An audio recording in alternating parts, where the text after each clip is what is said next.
What's up, everybody? Lamar Jackson and some anonymous defensive coordinator are feuding, we'll go with. And also some weird stuff about that new Arizona Cardinals and Kyler Murray contract. And boy, howdy, we have thoughts here on the Locked On NFL podcast. You are Locked On NFL, your daily NFL podcast. Part of the Locked On Podcast Network, your team every day.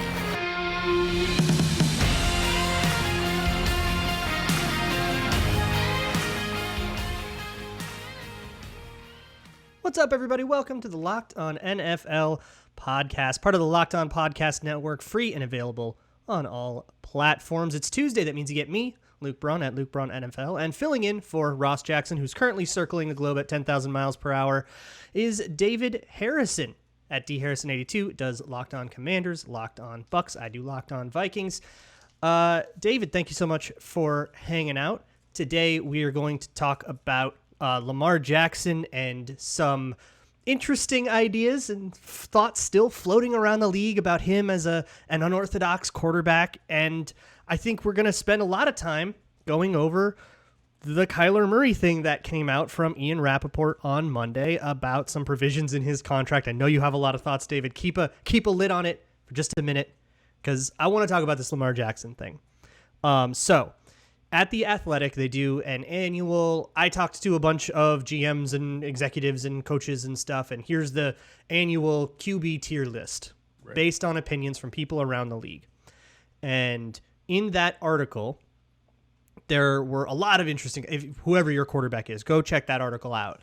But the one that stuck out and really got a lot of traction was about Lamar Jackson, an anonymous defensive coordinator essentially saying, I don't care if he wins 12 MVPs, but he's never going to be a one to me. He's never going to be a one-tier quarterback to me.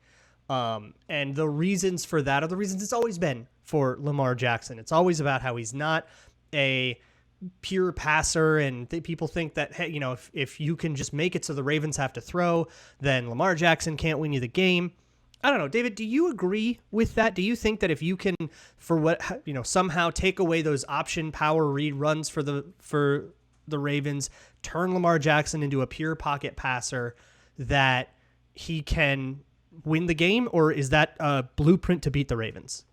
I think it's a little bit of a weird proposition, right? Because honestly, no quarterback does it by himself. And you know, and we go back to the whole wins and losses aren't quarterback stats. And I'm a subscriber to that idea, because it just is what it is. Like, every quarterback needs support, whether that is an elite defense on one side of the ball, on the other side of the ball, or elite weapons, on his side of the ball. No quarterback can go out here and do it alone. You look at what Tom Brady has had. People like to point this out all the time when they say he's not really the greatest quarterback to ever play the game, because a lot of his championships, he's had top 12, or I think at worst, like top 15 defenses in the league, or when he's made a playoff run and some record-setting runs, he's had guys like Randy Moss and all that stuff. Now, the great quarterbacks in the NFL still make their teammates look better, right? Like, there are players. That's what it is, yeah. Yeah, they're like Deion Branch. Deion Branch doesn't do what he did with the Patriots with another quarterback or another guy. And, in the world of reality, you don't know that because he didn't play with other quarterbacks while he was playing with Brady, but you just have that feeling from an analysis and evaluation standpoint. That's kind of where I fall short of Lamar Jackson being like this top shelf quarterback in the National Football League. When I watch Lamar Jackson, the Baltimore Ravens, I don't think he makes anybody really better. I think that he makes his team better because of what he does. And I think that he has helped change the quarterback game and the way that defenses have to approach specific quarterback schemes. And in a lot of ways, the likes of him, Patrick Mahomes, even Josh Allen, he's not as nimble, but he's certainly a mobile, kind of a young Ben Roethlisberger, but better type of athlete.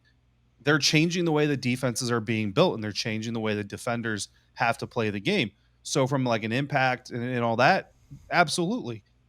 But if I have to put Lamar Jackson, you kind of go back to like the rating, like the scariest quarterbacks in the NFL. If the game is on the line, 2-minute warning or 2-minute drill, you have to have a touchdown, you got one timeout, I'm not as afraid of Lamar Jackson as I am a lot of other quarterbacks in the National Football League. I don't think saying that is disrespectful. I think the way that this coordinator said it is what has people stirred up. There's one thing with saying, I just don't believe you're like the top 3, top 5 guys in that type of a situation. And there's another thing saying like this dude doesn't really do anything as a quarterback, because he definitely does work as a quarterback. He just may not be at the top of the league in that aspect. Yeah, and this is where it comes down for me with Lamar Jackson. There's nobody in the league like him, and preparing for him and playing against him is unlike playing against anybody in the league. The closest one would be somebody like who we're going to talk about later, Kyler Murray, but these kind of option quarterbacks that are a threat on their own and add a dimension to that game. This is not just a scrambler that's extending plays. This isn't just a Russell Wilson buying time and it's sort of this little side thing to his game. No, the Ravens are built around that. And I think Lamar Jackson gets unfairly criticized for the fact that the Ravens are built around him. And like that, if you ran the Ravens, you would want to do that too. Like, why would you? So sure, you wouldn't ask Lamar Jackson to be a Matt Ryan-esque pocket passer. Holy crap, why would you do that? That would be the dumbest thing imaginable. Not because of something he can't do, but because of stuff he can do that you wouldn't be using. So that's where I think people get tripped up and they assume like, hey, if Lamar Jackson had to play a straight up game, I don't know. I could be wrong. I think he could play that game if that were the way it was. If they decided, all right, rules are different, no more quarterbacks outside the pocket, they're taking too many hits. I don't think Lamar Jackson retires immediately. I think he's still got some game with that. But because there is that extra dimension, that power read, and because it can be power read, this is not the Colin Kaepernick read option that's been around now for, decades. This is a very specific and difficult to defend thing that essentially attaches a new wrinkle to every single thing in their run game playbook. Nobody else has that. And it's why I'm like kind of a rankings atheist, as I tweeted that. I don't like rankings. And I think trying to put Lamar Jackson on a list that puts him somewhere relative to Matt Ryan is completely fruitless. If you put Lamar Jackson in Atlanta and you put Matt Ryan in Baltimore, both teams get worse. I don't know who you say, who that means is the better quarterback. I honestly don't care. What's interesting to me is examining what Baltimore does to make the most out of Lamar Jackson. And it's why I'm not that into the tiers articles and stuff. And I get that people love it. That's fine. Mm-hmm. But for me, I'm a lot like qualify before you quantify. What is it about Lamar Jackson that you're looking at before deciding how much that moves him up or down in the rankings? Yeah, absolutely. And I think people have to temper their expectations too, based off of what you're expecting from a quarterback and what his team is asking of him. Right. So you look at, you look at the Baltimore Ravens under Joe Flacco, same team, different quarterback, right? And people talk all the time about you need a franchise quarterback, and then, the antithesis to that is guys like Joe Flacco or Brad Johnson and all those things. But who says those aren't franchise quarterbacks? Johnson. That franchise, that Baltimore Ravens franchise, they needed a franchise quarterback that went out there, managed the game, didn't lose it for them, and controlled the ball and protected the ball as best as possible. That's what Joe Flacco did. So I would argue that for the Baltimore Ravens in those years, he was a franchise quarterback. He was exactly what that franchise needed him to be. For sure. And they were built around him. Absolutely. Brad Johnson was exactly what the Buccaneers needed him to be there in the early 2000s to get that Super Bowl win. Lamar Jackson may not be, throwing the ball for you. You look at the past 3 years, and Lamar Jackson, his 7.6 yards per attempt may not impress everybody, but that's the best of the last 3 years for any quarterback that's thrown more than 1,000 yards or 1,000 passes, not 1,000 yards. You know what I'm saying? So when he is asked to throw the ball, when he's asked to push the ball downfield, has he shown that he's capable? Absolutely. But they've also, like you said, they've built a team. I mean, this Ravens team has 4 running backs when they're all healthy that they like to rotate in and out because they like to keep the short game and the ground game going to control the clock and to keep their offense on the field as long as possible. Yeah, that's going to naturally and to function like a West Coast offense, of kind of dinks and dunks and keep the chains moving and all that stuff. That's going to naturally decrease some of these numbers. But then you also look at he's only thrown 28 interceptions in the last 3 years. You know what I mean? That's one of the best interception rates of a quarterback. Meanwhile, he's throwing 78 touchdowns. What more do people want from him to show that he is a quarterback in the National Football League? Exactly. Impressive to avoid bringing up Trent Dilfer, which is a decision I agree with in that going for Brad Johnson, since it's a Ravens conversation. Yeah. Those are my two go-tos, Joe Flacco and Brad Johnson. So, Brad yeah, Johnson. I don't know who this defense coordinator is. There was a rumor for a minute on Twitter. People thought it might be Jack Del Rio, the Washington Commanders It defensive feels like coordinator. it's Jack Del Rio, It could but be nobody Jack. knows. It's just kind of smells like Jack Del Rio.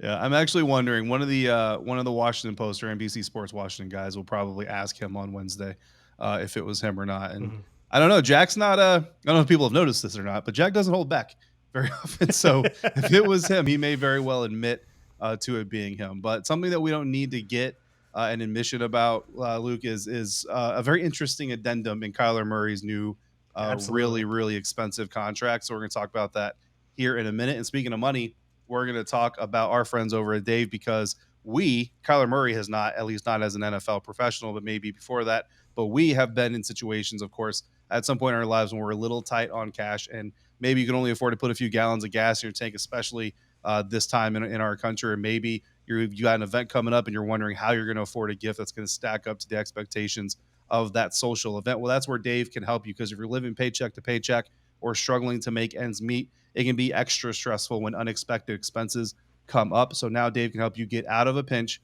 when you really need it. What if you could ask your future self for a little help? Would you ask them for a loan? Maybe borrow a couple $100, $500? I know I would sometimes. And if you want to, now you can do that with Dave because Dave is the banking app that can help you get up to $500 instantly with their extra cash program. That's more money to fill your tank, buy that gift, or catch up on those bills. Finally, tackle those expenses that you have been stressing out about the most. Millions of people have already downloaded the Dave app to get that financial relief. So if you're in a pinch and need some extra help, download Dave and think of it as an extra helping hand from future you.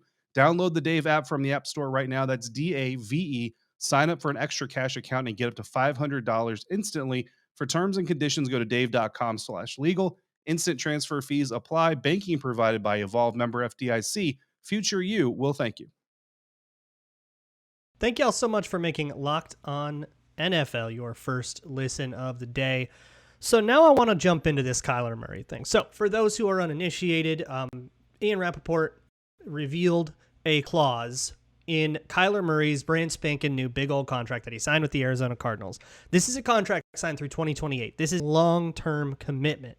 And in it, there is a provision that Kyler Murray must spend during the season 4 hours per week in independent study. This is film study or game plan study or whatever that goes beyond meeting rooms. So mandatory meetings and stuff don't count. This is time he has to spend on his own 4 hours per week.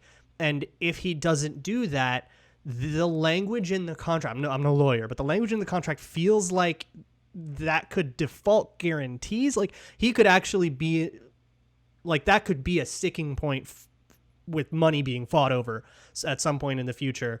Did Kyler Murray spend enough time on his iPad throughout the week? David, I've heard you have thoughts. Yeah, I mean, listen, full disclosure, I was not a Kyler Murray fan coming out of college, coming into the NFL draft in 2019. I did, not of the person. I don't know the guy. I don't know the young man. You know what I mean? So this isn't a personal thing, but just looking at his game, it just is a very college game. It was a very freelancing, kind of freewheeling. It was fun. Don't get me wrong. Very entertaining to watch. And I mean, if it's a Saturday afternoon, there's not a lot of better ways you can spend your Saturday afternoon. But when you're talking about the NFL game, it's a little bit more sophisticated. It's a little bit different. It's a little bit more advanced on the mental side of things. Now, that is where I had the concerns for Kyler Murray. We were talking about this a little bit pre-recording that, the mental agility and acuity, football IQ of a quarterback is very, very important. Especially you want to talk about like the Lamar Jackson comments when you're getting to the playoffs, you're going up against the best of the best. Typically, you're going to run into the top one or two defenses in the National Football League at some point in time if you're trying to go on that road to the Super Bowl. And we saw what happened against the Los Angeles Rams in that type of pressure situation. Now, it's not all on Kyler, but he made a lot of very, very bad mistakes in that game. So this is a quarterback, and I preface all of this because it's important, right? So when the contract news came out, it was ridiculous. This is one of the most overpaid contracts that I've ever seen in my lifetime in the National Football League, and I know that prices are going up. But You're talking to a understand, Vikings fan, man. this man, yeah, that's true. This man Kyler Murray holds $110 million dead cap number in 2022, a $97 million dead cap number next year, $81 million the year after that, $33 million in 2025, $20 million in 2026. So 5 years into this deal is when the Arizona Cardinals could even think about trying to get out of this thing outside of an Atlanta Falcons, Matt Ryan situation where you're like, you know what? We're just going to be a really bad team for a couple of years, guys. Bite down, bear through it. But if you're trying to put together a winning franchise at all, Kyler Murray has to become a top 5 quarterback, period. Like, because of this money, Kyler Murray has to become a top 5 quarterback. If he doesn't, you're not going to get your value back. And when you look at the production and you look what he's done, he's top 10 in a lot of things. And I will admit, I didn't expect that when he was coming to the NFL. I was thinking top 15, maybe at the best. So he's top 10 in a lot of things. But he's also top 10 in turnovers. He's also top 10 in his sack rate, right? He's top 10 in a lot of bad things as well. So there's a lot to be desired, and there's a lot to be built around this young quarterback. And then you have the stories after the postseason, after their exit, where he wasn't happy getting whatever blame he was getting. And again, quarterbacks, wins and losses are not quarterback stats, but let's be real here. Like, Luke, you host a podcast, you host a show on the most successful podcast network around. Nice. So we get a good amount of attention, and we like that attention. We love that attention. We like connecting with people, but sometimes connecting with people is dirty, right? And sometimes people are nasty. Sometimes, Luke, a guy showed up late to work. His boss got mad at him. He got the bad detail at work or whatever. He got the bad job at detail. Nobody wants to take out everybody's trash or something. And then on his way home, he was late. The store was closed before he could pick up the milk. His wife yelled at him, and his kid beat him in Fortnite. I don't know. So he jumps on Locked On Vikings, and he just needs to be mad at Luke Braun. You know what I mean? Like, he just needs to be mad at Luke Braun. That's part of the gig. And you understand that. I understand that. Of course. Ross Jackson understands that. We all understand that. Kyler Murray does not understand that for his gig, the job that he wants, there is a downside. Like, it's not all love and rainbows and autographs, brother. You are going to get your butt kicked, and you are going to be blamed for some things that maybe you don't deserve blame for. But guess what? You're also going to get a whole lot of praise when DeAndre Hopkins climbs the ladder and jumps over 2 Bills defenders on a pass that you had no business throwing, except for the fact that it was at the end of the game. And everybody praises you because what an amazing throw, when in my opinion, it's a more amazing catch. Anyway, I say all that to say this. If you are paying a guy this much money, $230 million, Luke, you should not have to make sure that this man goes home and does his homework. Period. Like, that's college, bro. It's a big crimson red flag. And you know what college is? Cardinal red, you might say. You know what college? Yeah, cardinal red. College is amateur. This is amateur hour. That's what this contract says, is that you are an amateur. You're not a professional. If you are a professional, you don't have to have someone hold your hand and force you to be prepared to come to work the next day. And before anybody says who wants to go home and work on their off time and we're talking about preparing for work. In season, there's no such thing as off time. Absolutely. Yeah, that's just the way the NFL is. If you're a professional, right? If you're a professional and you don't, let's say you're a doctor. Let's go to a different profession. Let's go to a doctor. And you don't set out clean scrubs for the next day. You don't set out your files for the next day for the cases that you have, or if you're, I don't know if you're a surgeon or whatever, and all these things. If you don't do that preparation, you're going to fail.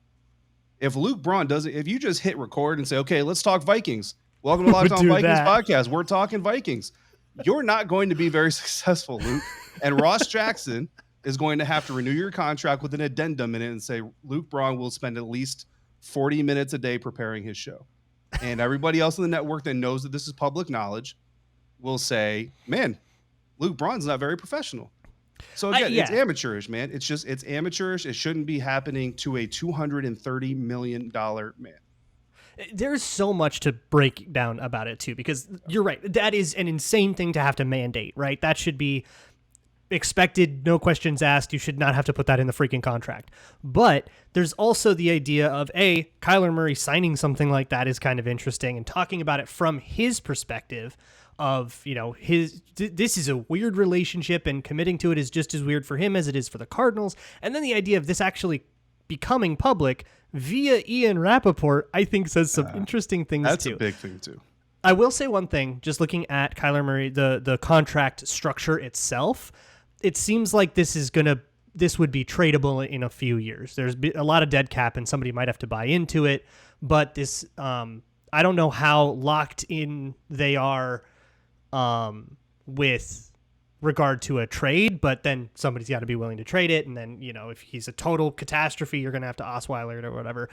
Obviously not ideal, but it's better than just eating $90 million in dead cap or whatever. Yeah. But I want to go into the drama of this because it's a terrible thing to have to, like, it just seems like it's coming off on totally on the wrong foot. So let's get into that in just a second. Continuing on with the Locked On NFL podcast, I'm here with a very heated David Harrison. I am Luke Braun, Locked On Vikings. David does Locked On Bucks and Locked On Commanders. So here's the first thought I had was this is hilarious when I saw this clause. Like, absolutely. How hilarious. They actually stipulated that if you play video games while your iPad is playing tape, it doesn't count. They put that in that's in ink. That is notarized. How funny is that? Lawyers. NFL lawyers and NFL agents went over those like extremely serious people had to draft that and approve it and agree on it. But that's the thing is Kyler Murray agreeing to this. It's such a patronizing thing. And Kyler Murray has been whatever he's been for the Cardinals. And I think I'm way higher on him than you are, and that's fine. But he has got to this point where you're negotiating, $250 million contract and you're letting him put stuff like this in there?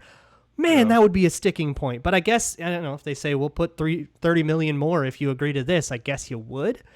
But it just seems like such a toxic relationship. Like, right. There's just no way this contract gets played out, right?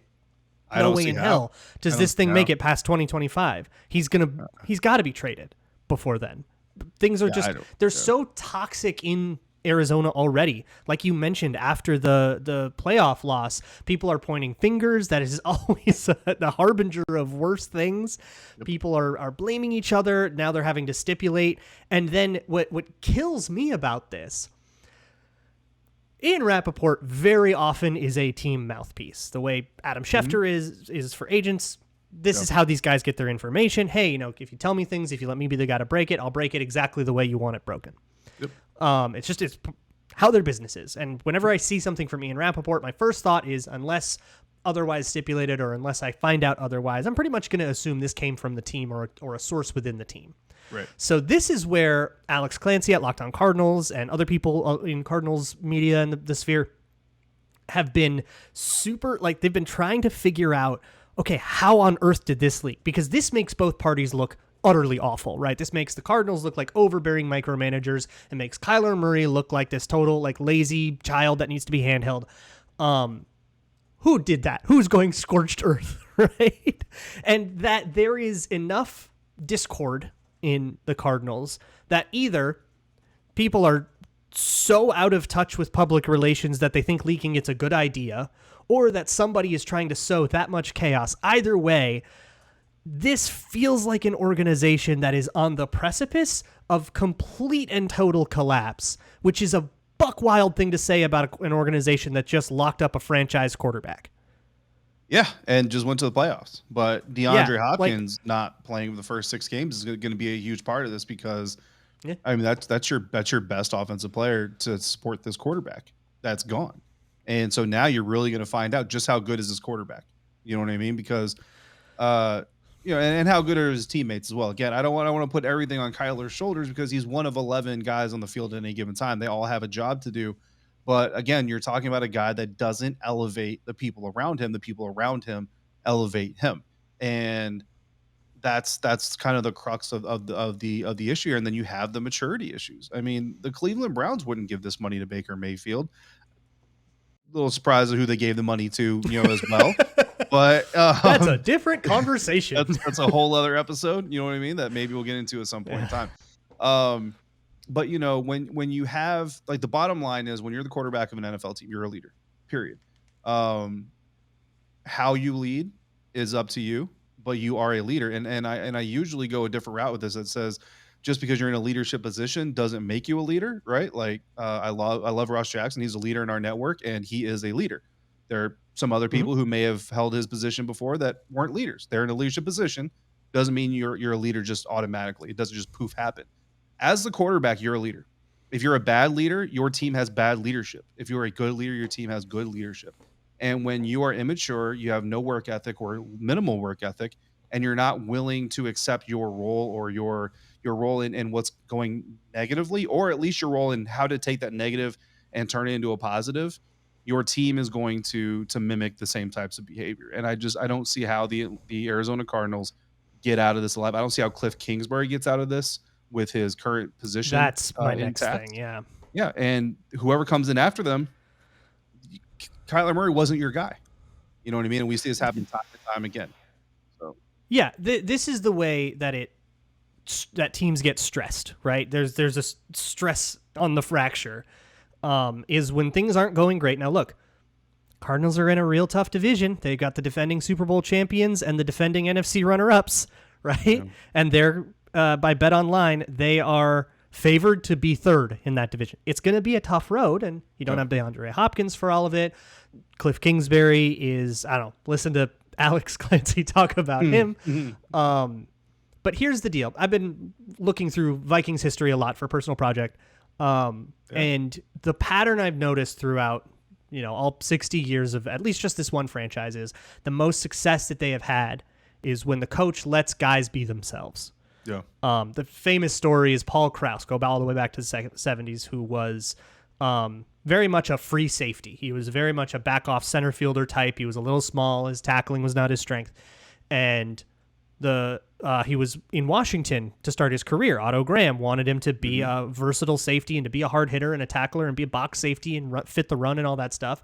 And it wasn't what he was the best at. And so Otto Graham was willing to basically dump him for peanuts. And then he became, Paul Krause when Bud Grant let him be him. And there's all kinds of stories of that all throughout the NFL. I'm sure with the Commanders themselves, there's stories like that. And my concern for the Cardinals, if I were to have to predict how this all falls apart, is you lose a couple games to start the season. Kyler Murray's run around improv kind of recess style doesn't work. The option stuff Cliff Kingsbury has him doing doesn't work when you don't have DeAndre Hopkins on the outside. You have to start to redraw things. You have to start to redraw lines around Kyler Murray. You have to start forcing him to play a kind of game. And then suddenly he's not being himself, and you lose more games. And when you lose games, the already palpable tension inside that organization bursts into flame. And then suddenly the Cardinals are, Kyler Murray's demanding a trade, and you have this horrific contract you have to get rid of. You're going to eat hilarious dead money trying to get rid of it, and then you end up getting a 5th round pick back, and it's just like this horrible situation where you have no leverage, not unlike what the Browns just went through, which they very much brought upon themselves. That if I had to predict it, that's how I see it going down. Or you let Kyler Murray be himself, for better or worse. He's a gamer. He got picked number 1 overall for a reason, and you just ride that into hell, and maybe you come out the other side with a little bit more success. But if you're going to lock your franchise into Kyler Murray like this, you got to trust him to play the game the way he plays it, and it's pretty clear that the Cardinals don't. Maybe they're justified in not doing so, but then you probably shouldn't have done this in the first place. Yeah, no, absolutely. I mean, the bottom line to it is, like you said, it's a toxic environment. It's a toxic arrangement. It reminds me of a wedding, with a couple where, the one is obviously not doing what they're supposed to do when they're not around their significant other, but they're still going to get married because they swear that, once we're married, I can have the code to their cell phone. I can have the password to their email, and they're not going to change it on, that's fantastic. Enjoy your day, but it's not going to last very long. Because there's a mechanism here. I don't know what the mechanism is, but I promise you the mechanism of the franchise ensuring that these clauses are met is not Kyler coming in and someone asking him, hey, did you do your homework? And he says, yeah, I did my homework. There's a tracker on that iPad. There's something. There's parental apps for that. Yeah, absolutely. There is a mechanism for the team to track their investment and to make sure that he is doing his part. And what that does is it puts... It's a very untrustworthy environment. It doesn't build trust. It doesn't build cohesiveness. It's not us together. It's me versus you. You know what I mean? And Yeah. honestly, There's this is just the kind no of trust. situation Yeah. where I could almost see him not doing it for the purpose of, I want to know if they actually check it. I want to know if they actually check this mechanism. And then when you do it, now it turns into, well, I did it on purpose because I wanted to see if you were actually going to check on me, or if you trusted me, da da da da. And it's just, and the fact that that possible conversation could happen, like, this is just, I it's love such a that. That's now ridiculous what I thing. want to happen. And then, like you said, someone put this out for a reason. I have media access Mm-hmm. to the NFLPA. I have the exact same media access that Ian Rappaport has. What I don't have access to is all of the people that he has access to get this information secretly. Someone sent him that for a reason, and it's not because they support Kyler Murray. Period. Yeah. Like there's no Yeah. other spin is needed. Someone on the inside got that document, knew it was in there. They didn't stumble upon this thing in an NFL contract. They knew it was in there. They knew where it was. They went, they got it, and they put it out to a guy that would make it public news for a reason. And that reason is not that they think Kyler Murray is this amazing leader who's going to take the Arizona Cardinals to the Super Bowl. It's just not. I hope we're wrong here. I really do. I loved watching the Cardinals last year. I thought they were one of the most fun teams in the league. Win or lose, absolutely. they are a blast. They're great TV, and I hope it works out for them. But I don't know. It just feels like chapter 900 of like dark Arizona Cardinals lore is beginning, and another storm cloud is coming, and they're going back to the pits. If Kyler Murray leads the Arizona Cardinals to the Super Bowl, I will buy an autographed 8x10 or whatever of him, and I will put it in the background of my set for as long as I'm doing podcasts. Literally. All right, you heard it here first. And you've said it on the internet. That means it can't be. It is permanent. That might as well be written in Sharpie. On that, tomorrow, not as it's a backup, Wednesday, though, that means by the you're going way. to get. He can't be a backup. He's got to start the game. He's got to be All a right, starter. there we He go. can't be the backup. He can't. Tom Brady can't come in next year and win a Super Bowl, and Kyler gets a ring. Yeah, no, he's got to be the quarterback of that team. What about like Nick Folesing it? Does that count? If you know what, I will even say this: if the team clinched a playoff berth before he gets injured, I will still honor that deal. Gotcha. Okay. Because it's not going to happen. Well, you heard it here. That it's in Sharpie now. Tomorrow you get Tony and James. It's Wednesday. They will come in, talk about whatever the next crazy drama is. I love the juicy gossip we've had this offseason. For David Harrison, I am Luke Braun here on this Tuesday episode of the Locked On NFL podcast, free and available on all platforms.